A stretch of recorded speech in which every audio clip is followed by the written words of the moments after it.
What's up, guys? Welcome back to another episode of the MarbleCast. Today we have an exciting guest, Coach Mary Theisen Lappen, the 2021 USA Weightlifting National Champion in the 87 plus category. We're looking forward to getting to know Mary and her approach to weightlifting. So we hope you enjoyed this episode. Let's check it out.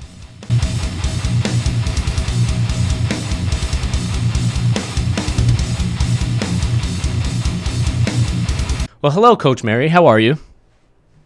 I'm doing well.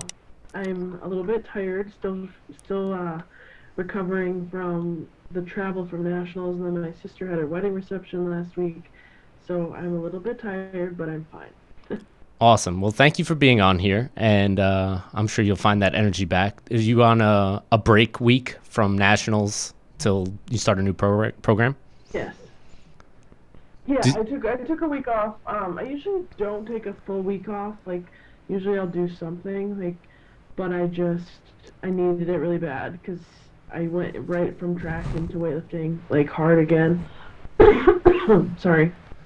And I just needed a few days of not doing anything, so we just did stuff around the house and outside yard work and all that, and then today I'll start again. Yeah, so you need that break after the competition, especially nationals. You did pretty well. I think you got gold, which is awesome. Yeah.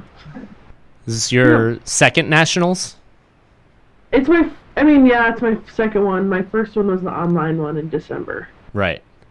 Yeah. And what was the difference online versus in person at this big meet? I don't know. I talked to a lot of people and we all kind of agreed, just not competing in person in so long. There were some nerves that were I was not prepared for. I wasn't ready to be as nervous.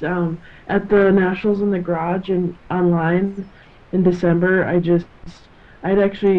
was supposed to go to Indiana to compete at my coach's gym, but my husband and I both had COVID, so we couldn't. So he loaded for me while he was sick, and I competed while I was sick, and so that was an experience that was kind of unlike any other anyway. So then you add in the fact that you're in your garage and you're lifting at 11:30 at night. It's just kind of, you can't really, I guess, compare the two, but I would much rather compete in person. I just did not feel ready for it. So, what was it like having COVID and training and going through all that? Well, I didn't train when I had it. I actually, my husband started feeling sick the day after Thanksgiving, and I was like, oh, hell no. You're not getting sick now. You know what I mean? Especially because, we had been super careful about COVID and, not super weird about it. Some people, wouldn't leave their house. We still got groceries. We still did what we needed to do. But we made sure to, try to stay safe, and mostly so our families didn't get sick, But he started getting sick, and then Sunday I got sick, and I was like, are you freaking kidding me? I go almost a year without getting sick, and then I feel sick, and then I got really sick, and then I got tested, and my husband got tested, and we both had it. So I didn't lift Monday, Tuesday, Wednesday, Thursday. Friday night I did a really light lift. Saturday night I did a really light lift, and then Sunday night I competed. So luckily I had extra time. If I would have competed Thursday or Friday, I don't think I could have done it. But I felt better than I thought. My snatches were bad because my timing was so off from not doing anything all week. But, cleans you can kind of get away with a little bit more, grip and rip, I guess you could say. And my legs were super fresh because I had been laying in bed all week. So, I don't know. It was weird. I hope to never have to do anything like it again, but it was something that I'll probably remember forever. I know. What a crappy situation. You try to do all the right things leading up to it, and then the day before or a week before a competition that is kind of important. Oh, yeah, that sucks. Timing was bad, so. All right, so let's talk about nationals a little bit since that one just kicked off. So you took gold, 87 plus, 115 on the snatch, 152 on the jerk. Second and third attempts didn't go quite as smoothly, but still big numbers that you put up, and that's awesome. Yeah. We opened up higher than I've ever opened up. Technically, my last meet I opened up so my last meet I did a local meet in May, and I opened up at 112 in the snatch, but they misloaded it, so I actually opened up at like 109 and a half. So it was Oh, like, I was like uneven on the sides, So I made it, and I made my next one, but even so, like this meet I opened up at 115, so it was like quite a bit heavier. And I haven't hit. Okay, so I hit 115 maybe probably 5 times in the last. Not even probably 3 times in the last 6 months. So it was like it was a heavy opener, but have to my second third attempts had to be heavy, so I couldn't open really low. So made those. That was good. After snatches, like even my 2 misses at my second third attempts, I didn't feel awful. Like the first one flew yeah, it looked behind me. pretty good on the first one. Just a little bit behind you. You jumped a little Yeah, through and it. I've been like my main focus these last like year with my coach has been don't pull back, like Yeah. don't like pull back my head so hard because that's when I feel strong, which I know it's like not right, but I feel like oh if I just pull it harder, but then obviously that messes it up. So um again, I didn't feel like it was that heavy. It didn't feel like it was like undoable. But anyway, then after snatches, I don't know what happened. Like a week later, I kind of realized like, okay, I definitely didn't eat enough for one. Like before, I thought I did, and I thought about what I ate before the meet versus what I would eat before like a heavy training day, and I'm like, that's so stupid. I should have eaten more. And then I just felt like really nervous for clean and jerks. I think a lot of it has to do with the fact that like everyone always says like, "Oh, she's so good at clean and jerks," blah blah, and I just didn't feel that good at them. So I was nervous that like I wasn't gonna do as well as people thought, and so it just didn't go as well.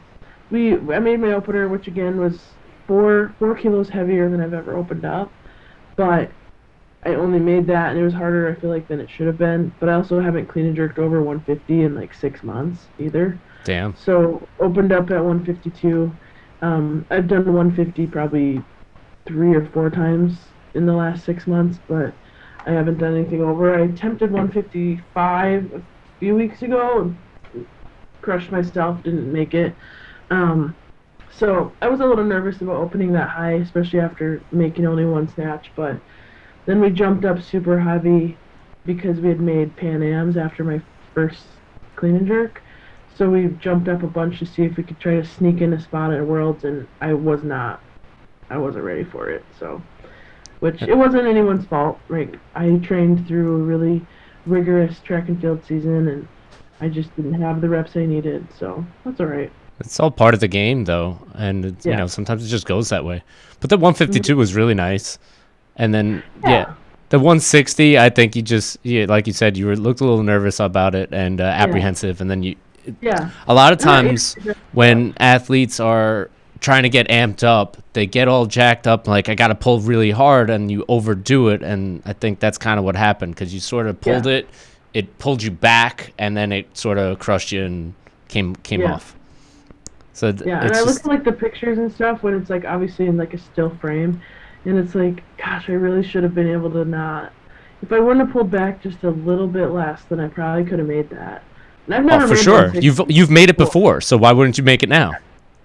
Well, I mean, I've only made 160 once in my life. 163 is the only clean I've made over 160 ever. Right, so you know it can be that done. Yeah.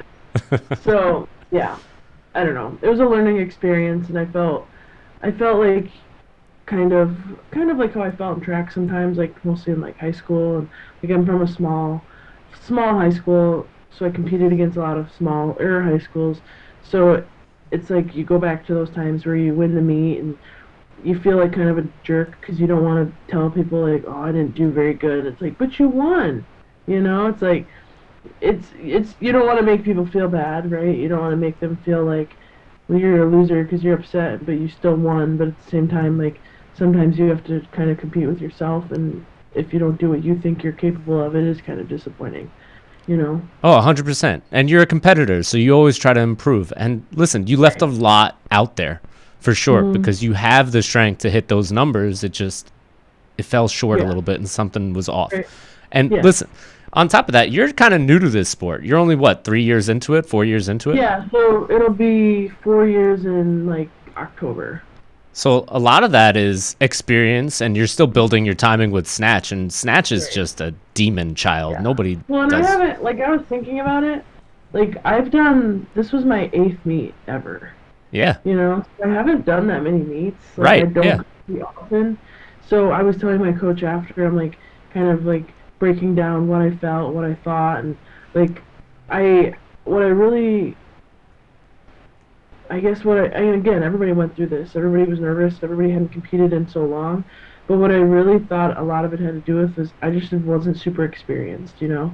Like, I Yeah. need to have a few more meets, and I think a few of my meets that I've done well in, I felt better. It's easier for me to compete in the fall just because my schedule is way better. But now I was kind of like, oh, I just felt really tired and hadn't hit what I had wanted to hit these last 6 months. And so, yeah, I think it'll be fine once I figure some things out. But yeah, it was a up and down day for sure. Yeah. I mean, as it should be, and that's fine.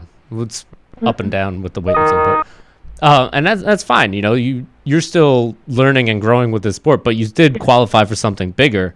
So Yeah. when does Pan Am's kick off? That's So next year, Pan right? Am's is November 1st through the 7th. Okay. So And you then have some time right to now- work out some yeah. kinks. Yeah, and it says, I think I'll compete like normal, like at the end of the week. So it's like 4 months, so that's a long time. And I can, since other things are able to, like, I wasn't going to PT for the longest time because, first of all, like, my physical therapist, who I really, really liked, she had twins, so she was out for a long time. And then right when she was about to come back was when COVID happened. So, like, things like that are opening up again. Like, I can go back to her. My schedule isn't as crazy, so I feel confident in the next, like, again, 4 months we'll be good to go, and things will be more on track, and I'll feel better going into that meet. And so, I don't know. I'm excited for it. What competitions do you have leading up to it? Are you gonna do the AO series in New I think Mexico? I might do the second one, yeah. I wasn't planning on it, but after the meet, after I, like, had a few days to think about it, I was like, I have to get on, like, a national stage again. Like, you know, I think, and we won't peak for it or anything, but just to, like, get on stage with, like, the lights and, like, things are just different there than, you know, training by myself in my garage. Like, the lights and the judges right in front of you and the people there, and, you know, it just brings out a little bit more nerves, I guess. And I'm not typically, like, a super nervous person, but I was at the last meet, and I just don't really want to feel like that again. So, Yeah. at least to that extent, so. Yeah, for sure. The more you do it, the better you get at it. And it's probably the same thing like throwing. How long were you throwing? Like, when did you start doing that? And you did that all throughout college? Yeah, so I started throwing in 7th grade, like, and I wasn't good, but I was, like, I started out, you know, I wasn't good in middle school. I was actually really bad. I think back now, and I don't know how I was so bad, but, because I was so much bigger than everybody. But then, so I threw 7th, 8th grade, all through high school, and then 5 years in college. So I threw 12 years, or 9, 11 years. So that's a long time, you know, and high school that's what I felt like. I felt like at the meet, at the national weightlifting meet, I felt like what I felt like at state track when I was in high school. And I was like, I didn't want to feel like that, because now I'm 30. I was like 17 then, you know? So it just brought out some things, and I was like, gosh, I thought I was done with this, you know?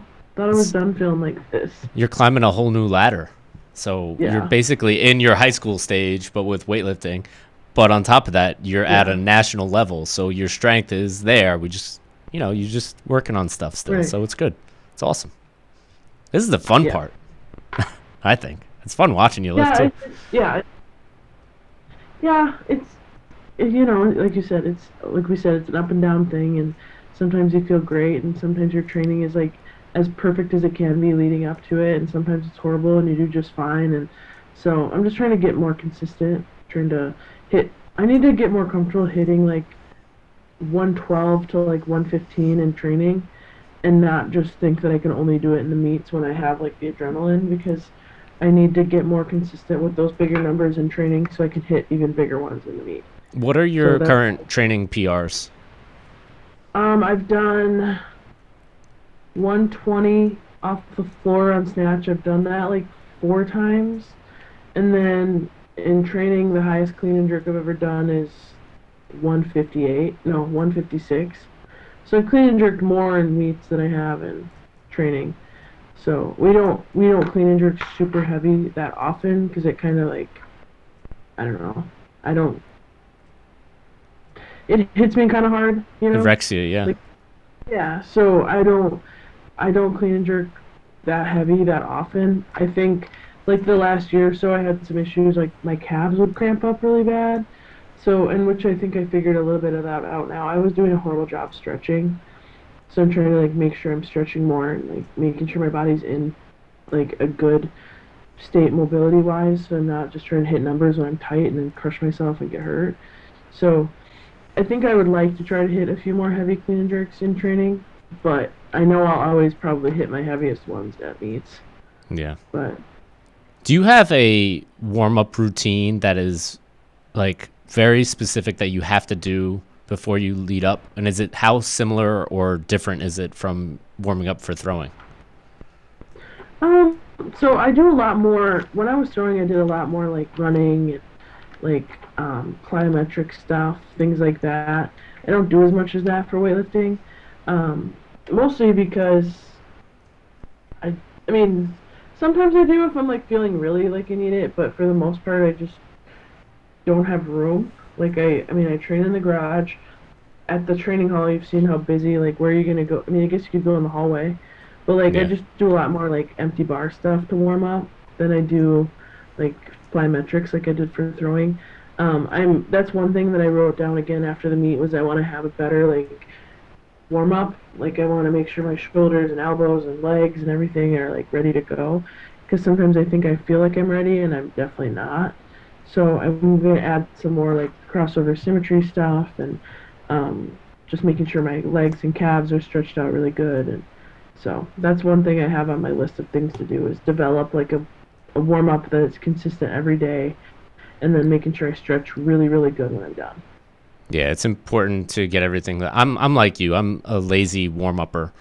I Yeah, stretch for 5 minutes because I'm with the classes yeah, every day from 6 a.m. till 11:30. So I'm stretching right, out and moving around all morning. And then when it's right, my time to lift, I'm not going to spend 20 minutes warming up. I'm already sort of warm. I'm going to just go start right, lifting. So yeah, I'm lazy also. So it's fine. yeah, Sometimes it's fine. Sometimes it's not fine. yeah, yeah. I tend to do a better job of warming up when I'm doing heavy stuff, which is stupid. Like I need to warm up the same every day. Yeah. You know, I'm like, "Oh, I gotta warm up really good today." It's like, no, like you have to warm up really good every day. But when those days happen and you warm up and your body like moves really well, it's like amazing. It's like the It best is, thing that and I ever felt like happened. that at me. I felt like that as I was starting my warm ups for snatches. I was like, wow, this is the best I've felt in like months. And then like my warm ups went really well, and like I missed one warm up, and then my coach was like, "Do you want to take it again?" Thinking like I would probably wait a little bit. I was like, "Yeah, I'm gonna take it again right now," and then I like nailed it. So and usually I would like wait a second, you know. So I worked. I mean, I went up to 110 with one miss, and then went 110 to 115 opener, and but I was like, you know, I felt really good, and then again I just sort of felt like kind of crap after that. So I don't know. I gotta figure that out, but yeah, when I feel good, I'm like, wow, this is like so easy. Yeah, when the stars align and that bar just flies up, oh, it's the best feeling ever. And then when It it is. buries you, you're like, why did that happen? I don't Yeah. like this. And then it bears you once, and then that's all you can think about. Yeah, and then you start harping on it, and that's when you let the weight get in your head, and then it's basically like, I don't know, I think we're done now. Yeah. Overcoming that. So if when that happens, do you have any sort of like, is there something that your coach would say to help you get out of that funk, to open up and just sort of relax a little bit? Is there something that you guys go over? I mean, he's really good at like staying positive and not like, even if he is freaking out, I've never noticed. Um, so I don't know, like most of the time he just tells me like and reminds me that I have competed at a really high level before in like a different sport, you know, and that's he has too, so we have that in common. Like he was a high level thrower as well. So like we kind of think about that. Like for example, like leading up to the meet, I had a couple of days where I had just crap training, and I was trying to work up to like heavy singles in both of them, and mostly in snatch I'd like miss twice, and then he would be like, okay, you've done this before, like you've had two throws and you have to make a throw or you're not making the final. Then I go and make the snatch, so kind of thinking about how it relates to things I've already gone through, because again, I'm not like super far into weightlifting, so I haven't had a ton of, like, I've done probably the same amount of local meets as has done like American Open finals or nationals, so I don't have a ton of experience in like situational things. So he's kind of helped me with that type of thing, and then hopefully as I weightlift longer, I can have more experience of actually practicing it at the meet instead of just like thinking about how it would relate to something I've already done. But he's super good at keeping me calm, and like if I do have a bad one, he's like, it's fine, just did this, and it's like, okay, that makes sense. But yeah, he's good about that stuff. So you're working with Will Fleming now. Yep. What is his approach, and how is it different from where you were with Mike Gatone? So I was with Mike's gym, but I was actually with someone else at the gym. But so the main difference is, I guess, I don't know. Because you're working remote, right? So it's all kind of different experience than being in person. Yeah, and I was remote before too. Right. So like, I think the main difference is just that, I don't know. I don't want to make it sound like my other coach was bad, because he wasn't. No, it's not even that. It's just like certain people have different ways of dealing with athletes, and it's just something like, is what you were saying the last time we were talking was that Will has a more experience coaching remote athletes, so it played to your advantage because you're not able to be around a team. Well, I was the only remote athlete at my old gym. Yeah. So like, and my old coach was like very involved with all those lifters, which is why they're good. But sometimes like he's super busy, and sometimes I felt like, and it was partly my fault because I wouldn't communicate it. I would just be like pissed that I didn't get like what I wanted out of it. So instead of me saying, hey, can you please, like, I need this is what I need more feedback on this, I need a different cue, instead of that, I would just, like, eventually just got pissed off and like, okay, this is not working. And, so it didn't work out, and that's fine. Everyone goes through different times, and everyone has a different coach. Very few people start with the same coach as they end with, Yeah. So, yeah, Will's primarily a remote coach. Like, he has a lot of online clients and a lot of online athletes, and so that was a huge reason why I was interested in talking to him. And like I said before, our backgrounds are very similar. I think his priorities in life are very similar to mine. He understands when I have work or something with my family that pops up, because sometimes that happens. So yeah, we have a really good relationship, and I'm happy with the choice that I made when I started working with him. So you got that's great. He's awesome thrower and weightlifter anyway. So he puts up some crazy numbers too. For I think he was at 85 when he was lifting. But you came into weightlifting through. Did you do like a combine or something? Is that what I heard? So how did that it work? was just basically there was a guy that was this guy was from my area who was being recruited by USA Weightlifting to do weightlifting, but he was a thrower. So he just finished throwing at the Olympic trials like 2 weeks ago, and so he's still throwing. We're the same age. We knew each other in college. So he's doing his like combine type thing. Basically, he just is lifting while Mike and Piros and those guys are watching him. And then he just throws my name out there and is like, you should really see her lift. And I hadn't done anything in like 3 years. Like, as soon as I got done with college, my plan was to take the summer off and then start throwing again in the fall until the 2016 Olympics. Well, I took the summer off. I lost a ton of weight. I felt better. I didn't really miss throwing, and so I just didn't go back to it. So I was happy with what I was like looking like and feeling like. And then again, 3 years later, almost 4 years later, Mike gets a hold of me and he's like, hey, I heard about you from this guy. I saw your lifting videos. You're super strong. I'd love for you to try weightlifting. And I'm like, I don't know if I should try it. I've never snatched before. I don't know if it's for me. I don't know if I want to compete in anything again. I don't know, you know. So anyway, I ended up trying it, and that was how I started. So. What were the numbers that you were lifting back then that they saw and they were like, yeah, we need to get this So I mean, I did a 540 double and squat. So whatever that is in kilos, like maybe like to 230 something. 245, Yeah, 540. something Yeah, like I think it's that. 245. So that was one. Yeah, 245. I did a hang power clean at like 129. Um, Never snatched. That was pretty much the main ones that they talked about and saw. Well, I think that's all they needed to see. Yeah, that's true. Front squat I thought I was so good at in college. I was like, gosh, like, because I did like, I think my PR in front squat was like 365, and I was like, wow, that's like a lot. And now I've done like 445, so it's like, I never thought I would get stronger, and that was another reason why I didn't really know if I wanted to lift anymore or like start again, because I was like, I was really strong in college, and now I'm old, and now I'm like, how am I going to get any stronger? And I did, so yeah.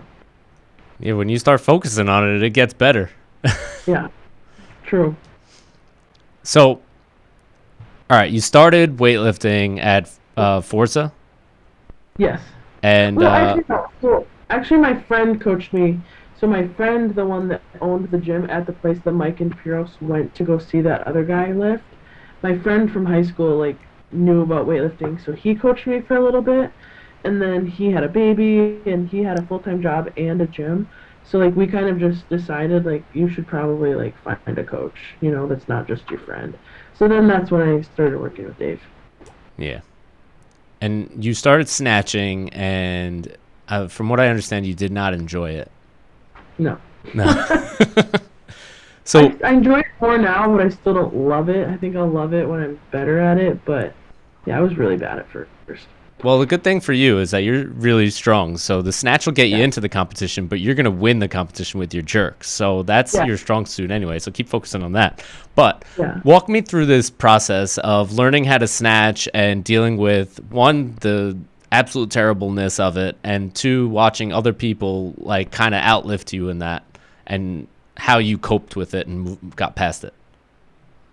I mean, yeah, there was like, I mean, I'm obviously the heaviest weight class, so I see these people that are like half my size snatching what I am or considerably more. I'm like, okay, this is stupid. Like, this is not, like, this is not worth my time. I don't know why I'm doing this, you know. And like, I've always used like justified the way I'm built because I'm stronger than everybody. But then I see all these people that are way smaller than me, they're way stronger. I'm like, yeah, this is dumb.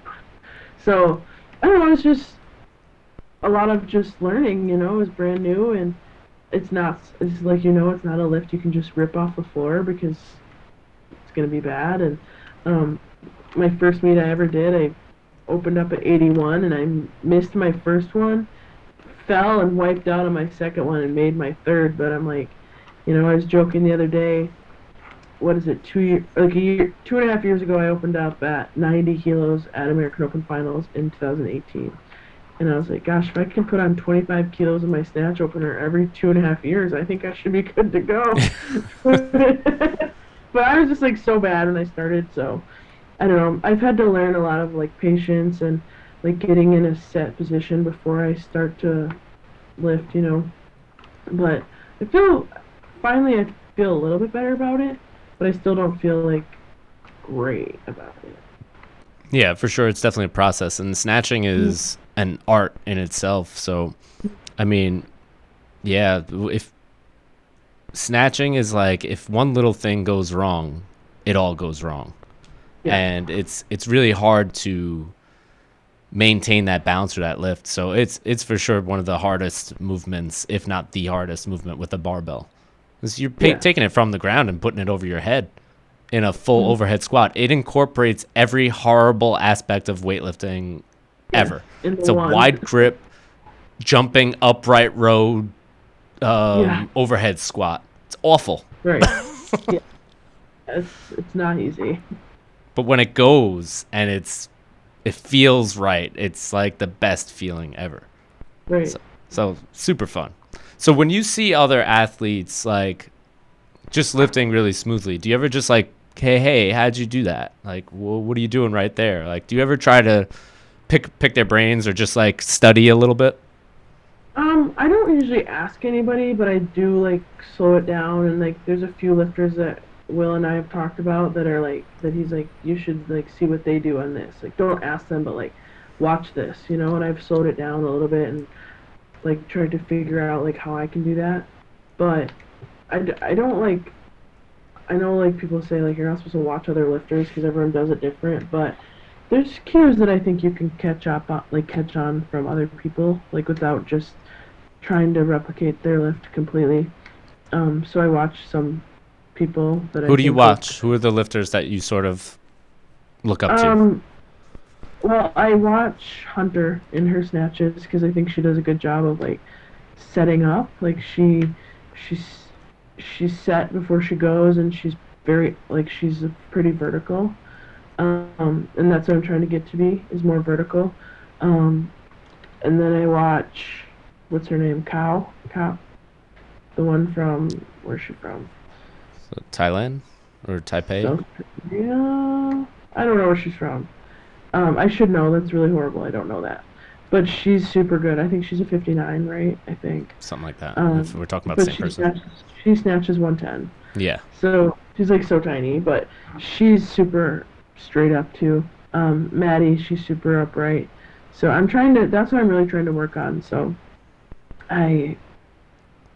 those are kind of, Maddie and Hunter are like the two that I watch the most probably and they also post a ton of videos too. So it's like easy to be able to, you know, so, I mean, there's other really good lifters, but they don't post enough for me to be able to, like, actually watch, you know? Pay attention, yeah. So, yeah, and Maddie's just, like, so straight, so it's nice. She gets very vertical, especially on the catch. It's pretty wild. She's very good technically. Yeah. Strong, too. So, yeah. So strong. Like, so strong, so good, so technical. So she's one that I kind of, and again, I don't, like, I know I can't replicate it completely because like our bodies are so different, but it's nice to see and like try to like understand and like picture, you know, because otherwise if I'm watching myself I don't know what to picture, you know, because I don't do that right. So that's kind of the main ones. Yeah, I was like Tatiana Kasharina. She's a Russian weightlifter. She's a little banned right now, but that's okay. But she's still a goddamn savage. Yeah, she's strong as hell, man. Will sent me a video of what's like a progression of her doing like muscle snatch, no contact snatch, regular snatch, and so we've definitely, you know, and banned or not, like she's still technically good, you know. Oh yeah. So she's a good one to watch too. So obviously, like we probably won't see her again, or at least for a long time or ever. But that's unfortunate. Yeah, those videos are still good to watch though. Yeah, she's been lifting since I think she was like 12. So yeah, I believe. Imagine doing your hammer throwing, but with weightlifting from 12. You'd be that. You're on your way. I'd probably be headed to Tokyo right now. Is there like something after throwing in college and the Olympics? Like in weightlifting, you still compete as a masters and do masters events or whatever. Do they do that with throwing also? Yeah, no, it's pretty much the same. Like you do open meet, you do. I'd say there's way less because, for the most part, I would say a lot of the people that decide to throw after college are doing it.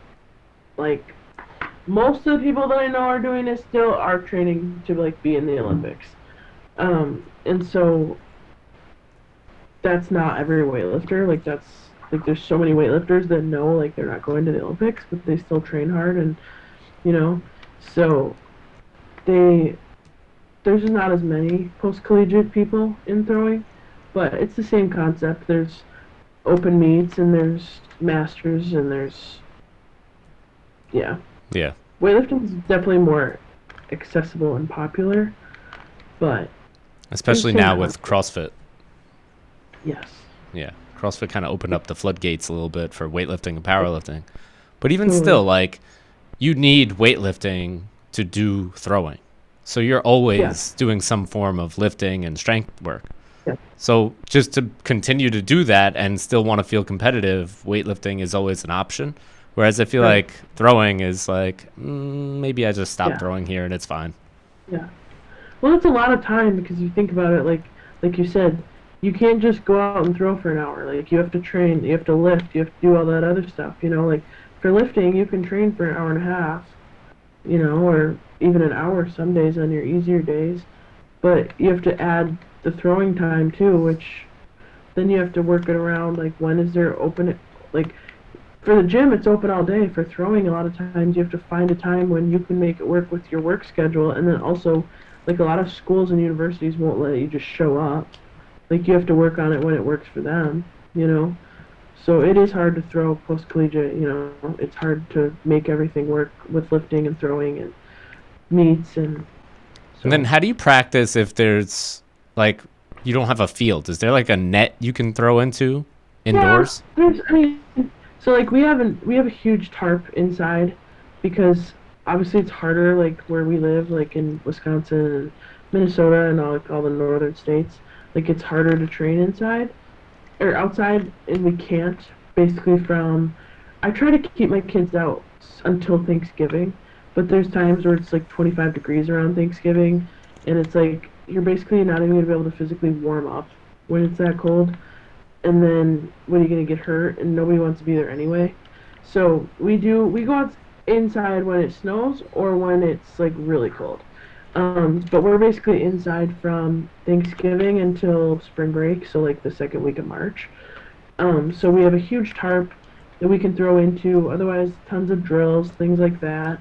Some schools don't have a tarp or net, and they just do drills. It sucks, but that's just how it is. You just kind of make do with what you can.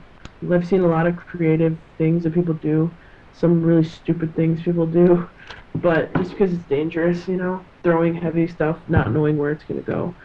But a lot of people at schools have turned like a racquetball court into a throwing facility for indoor, so they'll put like a big net in and put like a circle on the ground, and then you can throw into the net in the racquetball court because it's not going anywhere anyway, it's going into the net. Yeah. So that's something I've seen a lot more schools do. So, yeah, it's all about getting creative and keeping your kids motivated enough to be able to want to do anything when it's cold out. And, yeah. Yeah, I mean, it's a super niche sport. Not a lot of traction or marketing done for throwing or shot put or anything like that. Yeah, at least like some places, I mean, where we live, there's like a ton of high schoolers that do it. Like, it's very, very popular where we live. Even out here, there's a lot of all the high schools, or a lot of the high schools do it out here. Yeah. So it's popular, but it's definitely not a mainstream popular thing. Yeah, true. Yeah. Like, even weightlifting is not super mainstream, but it grew considerably because of CrossFit. Yeah. Yeah. Have you ever done CrossFit? I did it once. My coach in college, she signed up for like the barbells for boobs thing. Okay. And she was like, "Do you want to go do this?" And I was like, "No." I'm like, "Here, I'll go." So I remember it was like, I think it's like 95 pounds, and you have to like, it's like thrusters, I think. 30 clean and jerks. Did you do Grace? I think that's it. Usually that's the barbell for boobs workout is Grace. Yes. Okay, that was it. And her and I both did it like really fast, you know, but it wasn't heavy, you know. So, but I hated it. It wasn't fun. Like, she ended up, because she started, so my coach went to the Olympics in 2008. Yeah, in the hammer. She went when it was in Athens. And so she ended up, when she got done throwing, she got into a little bit into CrossFit. So she started putting some of that stuff into our fall conditioning, and it sucked. Like, we hated it, but it was nice because it was short. Like, it was like a lot of those workouts are like you can be done. We were doing like a lot of those like Tabata workouts and like the short 20-minute or 30-minute. Like, she would cap it at whatever, you know, which was nice because like we had athletes of all levels, and like there was a few workouts that were just not easy for like big throwers, you know. So she would cap it at something, which I know CrossFit does. So you basically do as many rounds of this workout as you can until I tell you to stop. So she did end up implementing some of that stuff into our fall conditioning, and I liked it. I think it makes sense for throwers because it's, like I said, short. Like in throwing, you have to be in shape and like ready to go, and your throw takes 3 seconds at the most. So like to do like long runs or things like that just doesn't make sense. Right. So we did a little bit of it, but I haven't ever done like a workout. Like I never went to CrossFit and done a workout. Do you program it for your kids too, or leave it up? Yeah. Again, we do. It makes sense. So I do a lot of like shorter things. We do a lot of those Tabata workouts and things like that in the fall, just because you can be done and you can basically modify it. I modify it for whatever. So like if I want to do only like 2 rounds of it, then we'll just do 2 rounds of it, and that's like a good warm up, you know? Right. Because they're sweaty and their heart's going and they're ready to go, but it's not like so hard that they like don't want to throw. Right. So, yeah. Yeah, I like to program a little bit for my weightlifters. This like Yes. light barbell stuff and quick workouts. So the longer ones, I don't need them to do. They don't need to. They're not trying to be CrossFitty.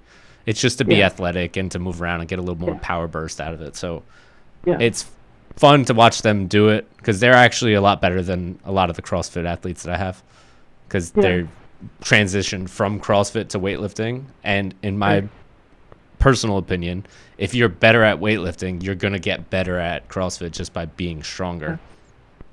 So, I mean, it just helps you move the barbell a lot better. But as we get closer to competition, obviously, you know, forget CrossFit. This is stupid. Let's not do that. Yeah. And the games are crazy. Like all these workouts these guys do. God bless them. Good for them. I would not want to do any of that. I actually love. No, I actually. So what's the? I mean, it's what, the end of July or middle of July. Basically, it's with the Olympic Games. They're like kind of the same time. Oh, okay. So yeah, because the CrossFit Games are in Madison, so I'm gonna go. I've been wanting to go. I was planning on going last year. My husband lives there. He grew up there, so like we have family there. So I'm gonna go this year just because I find it fascinating what they do. You know, I know a lot of weightlifters are like, screw CrossFit. I don't like CrossFit. It's like, well, I don't like it. I don't want to do it, but I still think it's like unreal. Oh yeah. So I live like an hour and a half from it, so I'd like to go watch and like see it. Yeah, that's cool. Yeah, it's a much closer trip for you than it would be for me. So I've never gone to Wisconsin or California. I've gone to like regionals when it was closer here, but I can't make it out to the games. Plus, I have the gym and kids and stuff, so there's no traveling for me unnecessarily. My wife will kill me. She already gets mad at me for traveling all over the country for weightlifting competitions. Right. Yes. Well, it gets to be a lot. Yeah. Now we're getting back to it. So New Mexico, Denver. The Arnold in March. She's like, I'm going to Miami and you're watching the kids, so forget it. Yeah. I'm like, whatever. Just let me do what I got to do for work. That's fine. Right. So what in your career, or what kilos or weights are you chasing in terms of your lifting career? I think, I don't know. I think it's kind of ridiculous / in a way realistic to try to shoot for like a 300 kilo total. Why is that ridiculous? That's not ridiculous. I mean, that's a lot. Like, that's so many. But I've snatched, like I said, 120 in 3.5 years while I'm working full time and have a crazy life, and I've clean and jerked with the red light 163. So I'm thinking that one was total horse shit, by the way. I'm hoping in the next 3 years, which that's kind of my potential / like penciled in end date of weightlifting, at least like competitively, because there's a few other things I'd like to do, like have kids and like maybe switch what I'm doing for a career. I don't know. So I'm hoping in the next like 3 years we could just make some big, huge moves and have some huge lifts, and then that'll be that. Yeah. So. 130, 170. You got it. Yeah. Yeah. It's ridiculous, but I mean, they seem like I should probably shoot for them if I can. You might as well. Anything underneath that is a PR, so it's all good. True. That's true. Yeah. Are you? Is your end goal to be 2024 Paris? Yeah, I mean, again, Or is it just obviously, like, along for the ride? no, like I don't think at my age and at like the thing, like again, I've wanted to have kids for a long time, and I've kind of put that stuff off for this. Um, so I don't think I would be training at this level and like sacrificing the things I'm sacrificing if I didn't have like a little bit of that Paris 2024, you know, idea in my head. So, I mean, we'll train for it. Like you said, even with my numbers, like if we fall short, like I'm sure it'll still be a really good career and whatnot. But that's kind of, I mean, what I'm training for, I guess. Good. And you should. And it's a lot of fun watching you lift.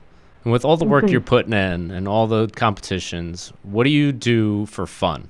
Like, what is your fun hobby escape from weightlifting and throwing? Um, I don't know. I'm very, very close with my family, so I spend, when it makes sense for like going home and stuff, I go home to my parents a lot. My sisters are kind of spread out throughout Wisconsin and Minnesota, so I try to visit them whenever I can. Um, and then we just do whatever. Like that's kind of my main thing that I like to do when I'm not busy with weightlifting or work. I like to do a lot of crafts, so I do a lot of like I don't know, anything crafty, sewing, um, just projects, stuff like that. I really like stuff like that. I like it because it's like so different than everything else I do. It's not like hard on my body. It's if I mess up, I just start over. You know, it's not like as stressful. So I really like that type of stuff. I have two dogs that I'm like obsessed with, so I play with them and hang out with them. And so my husband and I, we don't have a lot of the same hobbies, but everything works for us. You know, he's not a weightlifter. He doesn't know much about it. He likes golfing and disc golf and bowling and stuff like that, and that's not my thing. I don't know how to do any of that. So I don't know. We're always doing something, projects or. Do you watch that show, Making It? Yes. Okay. That was like a kind of a weird show. It was cool. Yeah. Though. Yeah. Well, there's so many shows like that, and then once you watch one, you get all those like recommendations, and then you dive deeper into whatever other shows there are like that. So, yeah. I'm super into Nailed It because I think the host Nicole Byers is amazing, and it's just a funny show. Yeah. She's a hoot. Yeah. I can't believe like sometimes I really think some of those people are like trying to be bad because like that is like the worst thing I've ever seen in my life. Well, my gripe with that show and all these shows on like Netflix or food competition where they're not professionals, they still win $10,000 for being horrible. It's like, why isn't everybody just trying to get on this show and be terrible and win money? Like, we're all dumb. We're not doing it. Yeah, we've been watching one. It's like American Barbecue Showdown or something. Oh, I watched that. Yeah, we've been watching that one right now. We have a smoker and another grill, and my husband wants a green egg. So I'm like, he gets in these kicks where he wants to do these things, but we pretty much smoke like all of our meat. Like, so now he's big into that. But I do like that barbecue show. That's a good one too. I enjoyed that show, and we have one of the guys here who's like on the Big Green Egg team. And oh, really? He posts on, shout out to Eggin' with Dad on Instagram. Oh my gosh.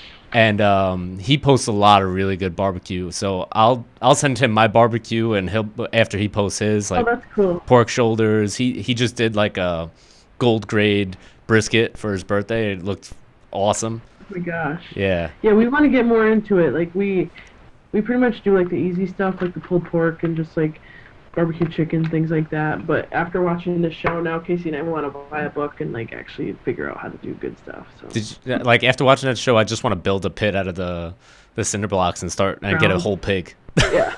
I'm so down for that. Yeah, I do the ribs, I do the pork, and I stick with hickory and cherry. That's like my go-to for everything.